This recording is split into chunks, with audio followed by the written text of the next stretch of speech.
Assalamualaikum warahmatullahi wabarakatuh.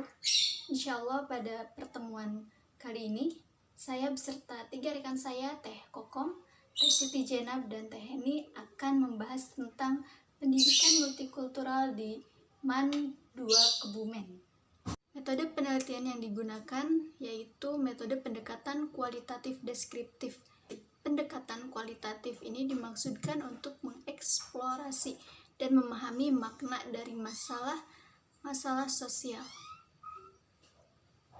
Yang mana penelitian ini digunakan untuk melihat pendidikan multikultural secara konten analisis mengenai pembelajaran akidah akhlak yang terjadi di Madrasah Aliyah Negeri 2 Kebumen. MAN 2 Kebumen ini sebagai pendidikan menengah atas yang bercirikan agama Islam dengan siswanya yang beragama Islam tetapi memiliki latar belakang pendidikan yang berbeda. Nah, baik dari MTS maupun dari SMP. Ada juga yang latar belakangnya santri atau tinggal di pesantren dan ada yang tidak. Nah, maka penelitian ini digunakan untuk melihat pendidikan multikultural mengenai pembelajaran akidah akhlak yang terjadi di MAN 2 Kebumen. Pengumpulan datanya ini dilakukan dengan cara mengamati dokumen materi pembelajaran akidah akhlak yang terdapat pada kelas 10 sampai kelas 12 di MAN. Selanjutnya, ragam model pendidikan multikultural. Nah, multikultural diartikan sebagai cara pandang yang harus dilakukan terhadap adanya perbedaan. Apa yang seharusnya dilakukan dan apa yang sebaiknya dilaksanakan ketika berinteraksi dalam keragaman. Nah, dengan hadirnya pendidikan Islam ini, maka sangat berfungsi untuk membantu sekaligus membentuk manusia agar beriman, bertakwa, berakhlak mulia, mampu menjaga kedamaian dan kerukunan dalam menghadapi keberagaman. Sebagai respon bagi ragam kebutuhan masyarakat, maka agama Islam harus diajarkan dan diamalkan dalam kehidupan nyata. Nah, sehingga akan tercipta kehidupan yang damai dan tentram. Oleh karena itu, fokus kajian di MAN 2 Kebumen ini ditunjukkan khusus pada model pembelajaran akidah akhlak, yang mana di dalamnya memiliki 2 karakteristik utama, yaitu materi akidah dan materi akhlak. Untuk selanjutnya akan dijelaskan oleh rekan saya. Nah, untuk selanjutnya konsep dasar. Nah, berikut saya akan memaparkan mengenai definisi-definisi istilah yang akan membantu kita paham akan pemaparan materi hari ini. Yang pertama ada etnisitas, adalah nilai-nilai persepsi perasaan-perasaan, asumsi-asumsi, dan gabungan antara karakteristik fisik dengan anggota lain. Yang kedua ada pembelajaran multi etnis, adalah aktivitas strategi teknis dasar pembelajaran yang ditujukan untuk menciptakan keharmonisan dalam keragaman etnis yang terfokus.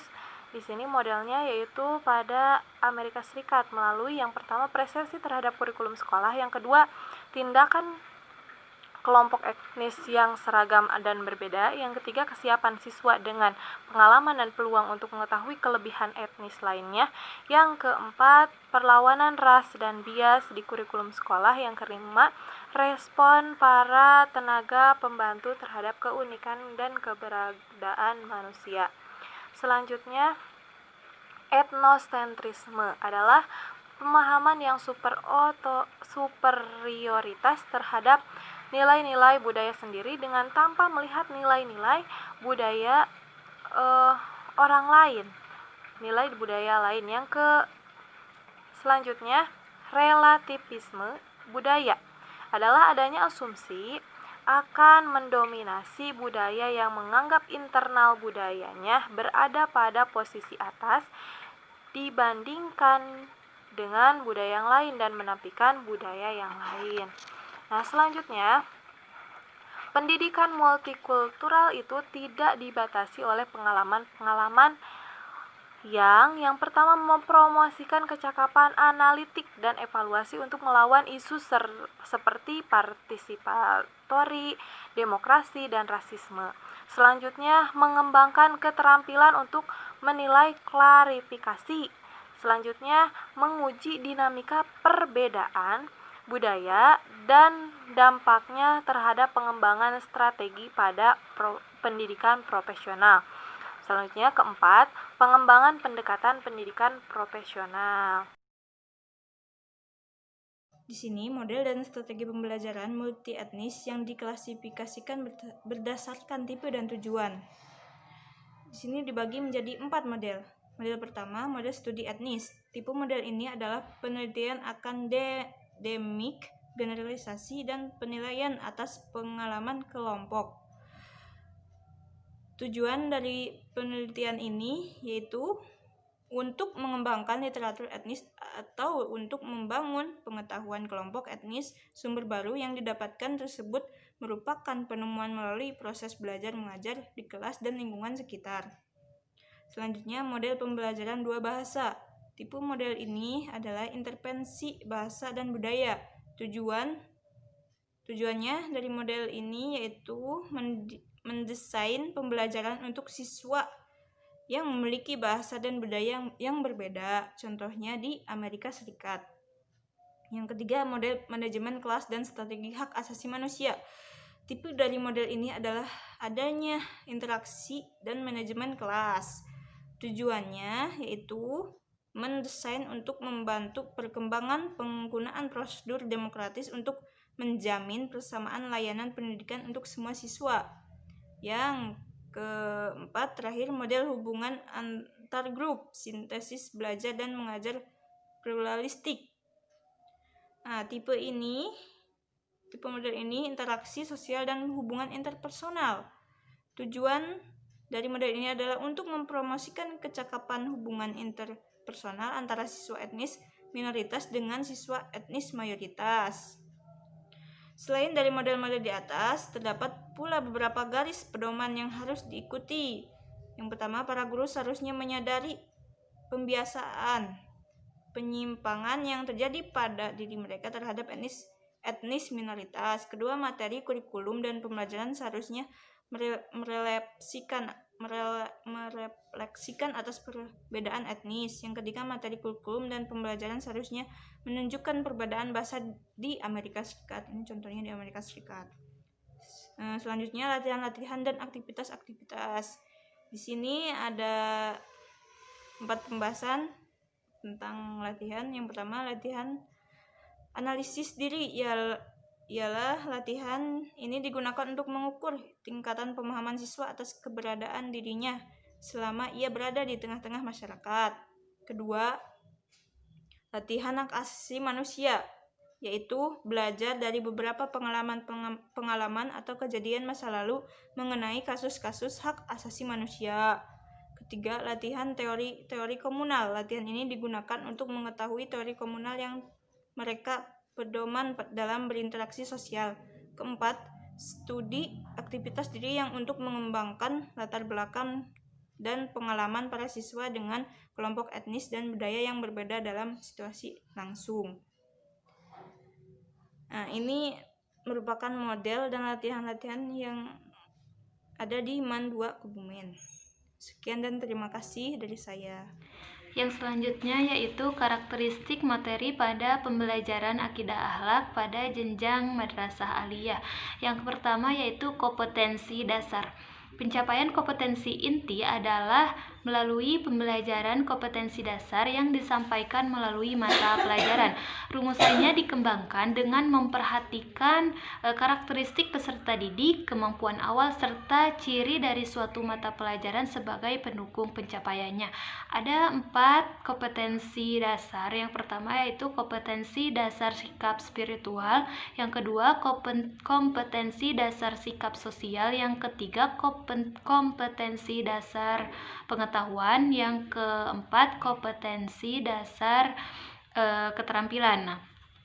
Uraian kompetensi dasar ini adalah untuk memastikan bahwa pencapaian pembelajaran itu tidak hanya sampai pada pengetahuan saja, melainkan harus berlanjut pada keterampilan dan juga sikap. Melalui kompetensi inti, tiap mata pelajaran itu tidak hanya memuat kandungan pengetahuan saja, tetapi diharapkan semua mata pelajaran itu memuat kandungan yang di dalamnya ada proses pembentukan keterampilan dan juga pembentukan sikap. Kedua yaitu kompetensi lulusan madrasah aliyah.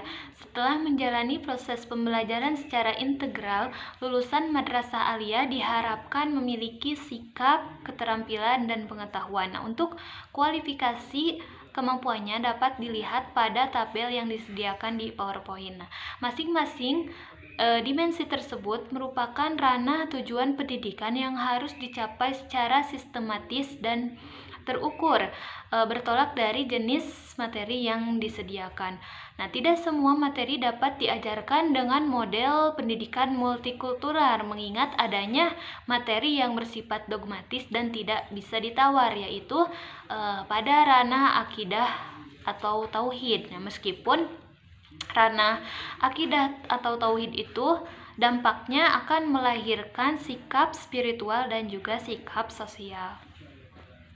Yang selanjutnya yaitu ruang lingkup materi pembelajaran akidah akhlak terbagi menjadi dua, ada aspek akidah dan juga ada aspek akhlak. Nah, pada aspek akidah meliputi tentang pemahaman dan pengalaman prinsip-prinsip akidah Islam, metode peningkatan kualitas akidah, wawasan tentang aliran-aliran dalam akidah Islam sebagai landasan dalam pengamalan iman yang inklusif dalam kehidupan sehari-hari. Nah, pada aspek akhlak meliputi pembiasaan dalam menjalankan akhlak terpuji dan menghindari akhlak tercela sesuai dengan tingkat perkembangan peserta didik. Juga mulai diperkenalkan tentang tasawuf dan metode peningkatan kualitas akhlak.